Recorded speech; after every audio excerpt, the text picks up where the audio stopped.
Hello student.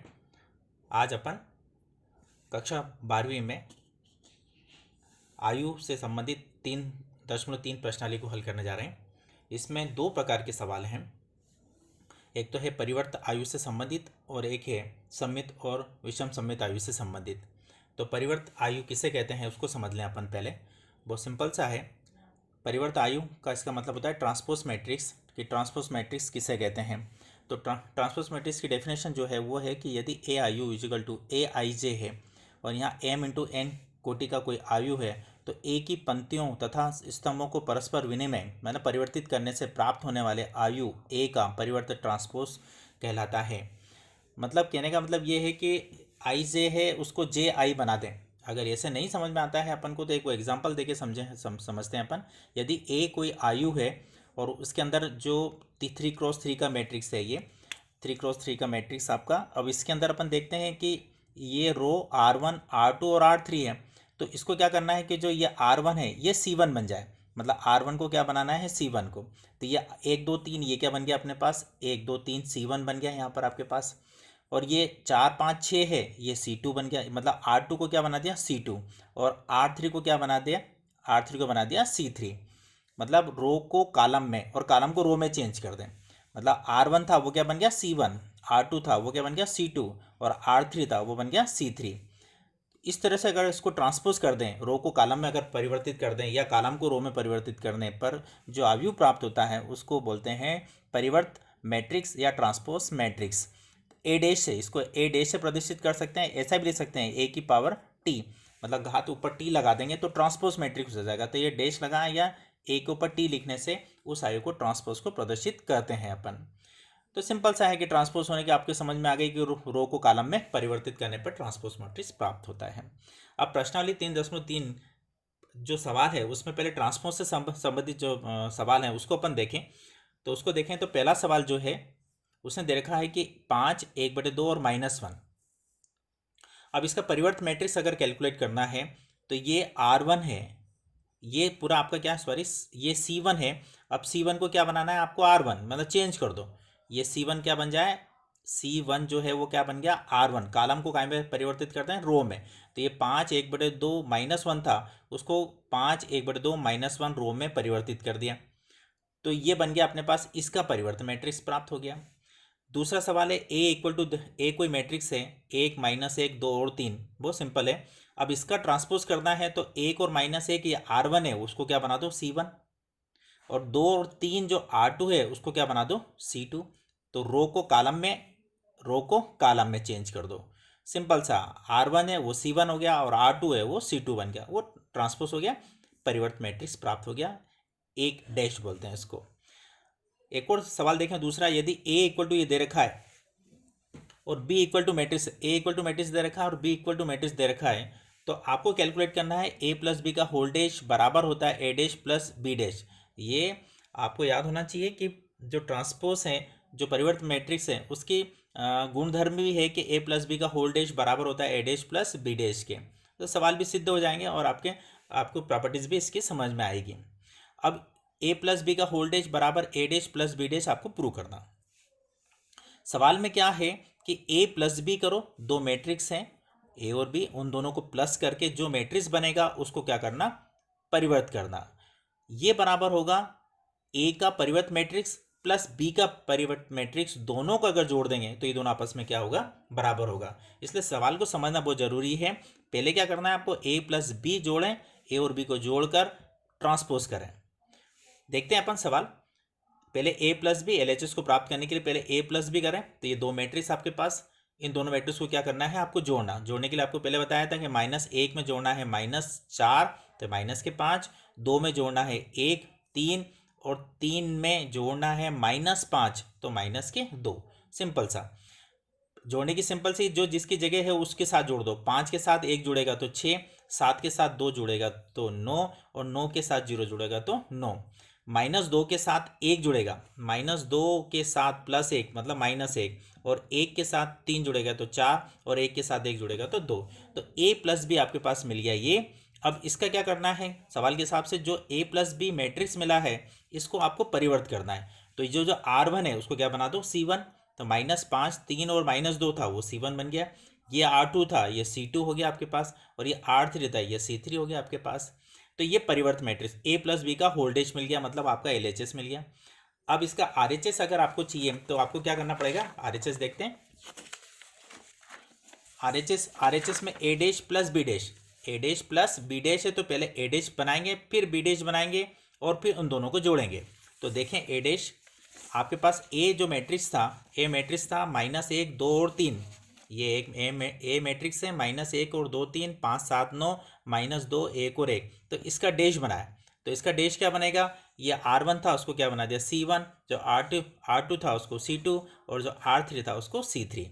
इसी प्रकार B था मैट्रिक्स आपके पास, जो मैट्रिक्स था उसको परिवर्तित कर दिया, सिंपल सा भी बताया। जो R1 था उसको क्या बना दिया C1, जो लेटे हुए हैं उसको खड़ा कर दो, सेकंड जो लेटे हुए थे उसको सेकंड खड़ा कर दिया, और जो थर्ड लेटे हुए थे उसको थर्ड पे खड़ा कर दिया, मतलब रो को कॉलम में परिवर्तित कर दिया आपने। तो A डैश B डैश प्राप्त हो गया आपके पास। अब सवाल के हिसाब से चाहिए अपन को कौन सा, A प्लस बी का whole, A dash plus B dash चाहिए। तो ये A डैश की वैल्यू और ये B डैश की वैल्यू, इन दोनों को जोड़ते हैं तो A dash plus B dash प्राप्त हो जाएगा। जोड़ने का नियम, -1 में जोड़ना है -4, तो आपको माइनस प्लस की मिस्टेक हो जाती है बच्चों से, तो यहाँ ध्यान रखने वाली बात है कि -1 में -4 जोड़ना है तो -5, और 1 में जोड़ना है 5 में जोड़ना है 1 तो 6, -2 में 1 जोड़ना है तो -1, इस तरह से आपको जोड़ना है ये। तो A dash plus B dash प्राप्त हो जाएगा। तो ये समीकरण 1 और समीकरण 2 देखें दोनों आपस में बराबर है या नहीं। ये -5 6 -1 और 3 9 और 4 -2 9 और 2, मतलब समीकरण 1 और 2 से हम देखते हैं कि दोनों आपस में क्या है, बराबर है। इसके हम कह सकते हैं कि A प्लस बी का होल्डेज बराबर होता है A dash plus B dash. अब एक और सिंपल सा सवाल है, क्वेश्चन नंबर 5।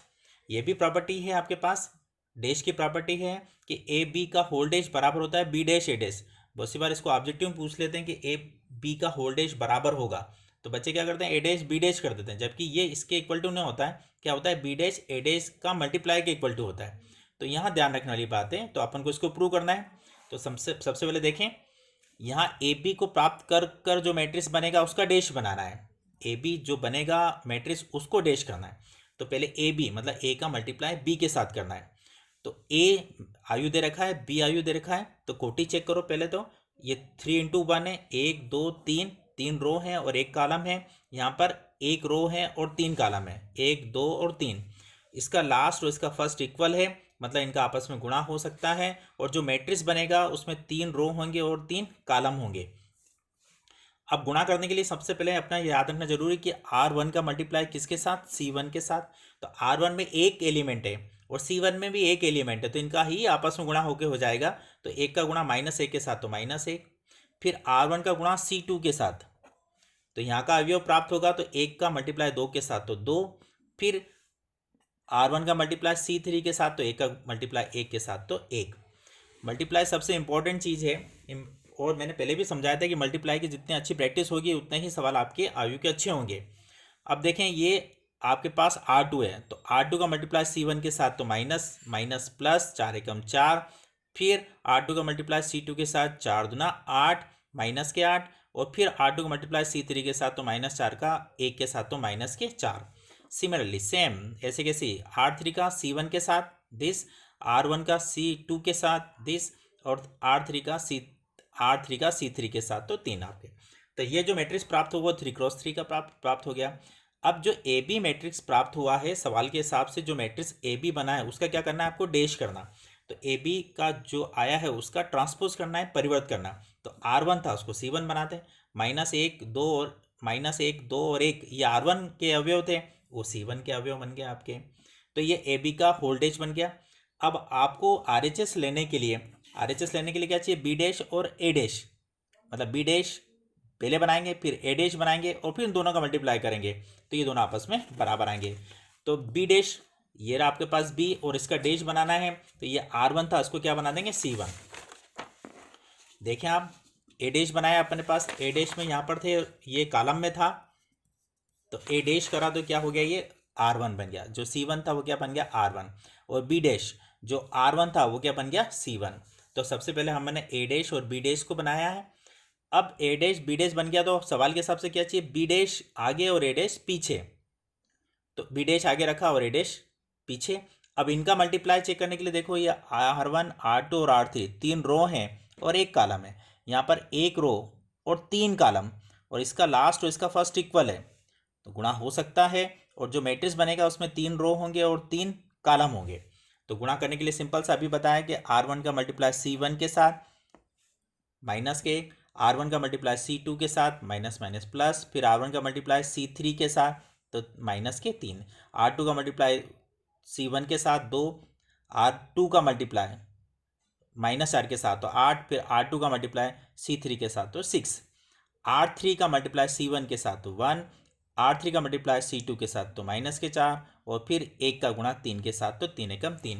ये 3×3 हो गया। अब देखते हैं कि समीकरण 1 और 2 वो दोनों आपस में बराबर हुए या नहीं। तो 1 और 2 दोनों आपस में बराबर हुए, देखते हैं इसका। पहले क्या था अपने पास, यहाँ आई थी समीकरण ए बी का होल डैश जो अवयव आया था वो किसके बराबर हो गया, बी डैश ए डैश के बराबर हो गया। अर्थात हम लिख सकते हैं कि ए बी का होल डैश बराबर होता है बी डैश ए डैश के। ये प्रूव करना था आपको। अब इसके बाद एक और देख लें, यहाँ पर सिंपल सा एक और सवाल है। तो आपके जो परिवर्त मैट्रिक्स से जो सवाल हैं वो लगभग इसी पर आधारित सवाल है।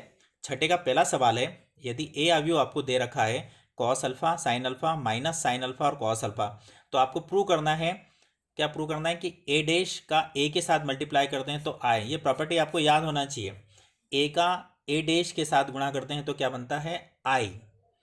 तो हम सबसे पहले क्या बनाएंगे, ए डैश मतलब जो अवयव ए दे रखा है उसको ट्रांसपोज कर लें।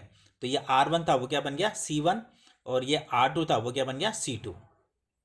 ए डैश बन गया। अब हमको ए डैश का मल्टीप्लाई ए के साथ करना है, तो ए डैश आगे रखें और ए पीछे रखें। इसकी प्रॉपर्टी चेक करें कि भैया इसका लास्ट और इसका फर्स्ट इक्वल है कि नहीं। तो 2 और 2 बराबर है, और जो मैट्रिक्स बनेगा उसके अंदर 2 रो होंगे और 2 कॉलम होंगे। तो अब मल्टीप्लाई करते हैं, तो देखें ये आपके पास R1 और ये C1 है। तो R1 का मल्टीप्लाई C1 के साथ, तो कॉस के साथ multiply cos square, sign alpha का साइन अल्फा के साथ मल्टीप्लाई साइन स्क्वायर अल्फा, लेकिन माइनस माइनस क्या हो गया प्लस। तो आप ये तो बन गया अपने पास A11। अब R1 का मल्टीप्लाई C2 के साथ, तो कॉस अल्फा का गुणा किसके साथ, साइन अल्फा के साथ, और माइनस साइन अल्फा का गुणा किसके साथ, कॉस अल्फा के साथ, तो ये माइनस। तो अब उसके बाद देखें R2 का मल्टीप्लाई C1 के साथ, तो साइन अल्फा का कॉस अल्फा के साथ multiply sine alpha cos alpha, और फिर कॉस अल्फा का माइनस साइन अल्फा के साथ तो cos alpha minus sine alpha. R2 multiply C2 के साथ, तो साइन अल्फा का साइन अल्फा के साथ साइन स्क्वायर अल्फा, और कॉस अल्फा का कॉस अल्फा के साथ तो cos square alpha. Cos square alpha plus sine square alpha means सर्वसमीका 1 होती है, और ये प्लस का और ये माइनस का सेम है तो ये कैंसिल हो जाएंगे, 0। ये सेम है, दोनों प्लस और माइनस है, घट जाएंगे 0, और sine square alpha plus cos square alpha is equal to 1 होता है। तो देखते हैं 1 0 0 1 ये इकाई आयु बन गया, मतलब आई के इक्वल टू हो गया। तो हमने ये प्रूव कर लिया कि ए डैश का मल्टीप्लाई अगर ए के साथ करेंगे तो क्या बनेगा, आई। तो ये हैं आपके परिवर्त से संबंधित सवाल आपके। ये प्रॉपर्टी भी है, और आपके पास आपको याद भी होना चाहिए कि किस तरह से सवाल आपको करना है। अगले वीडियो हम लेके चलेंगे सममित आयु और विषम सममित आयु से संबंधित वीडियोस को देखेंगे अपन। धन्यवाद।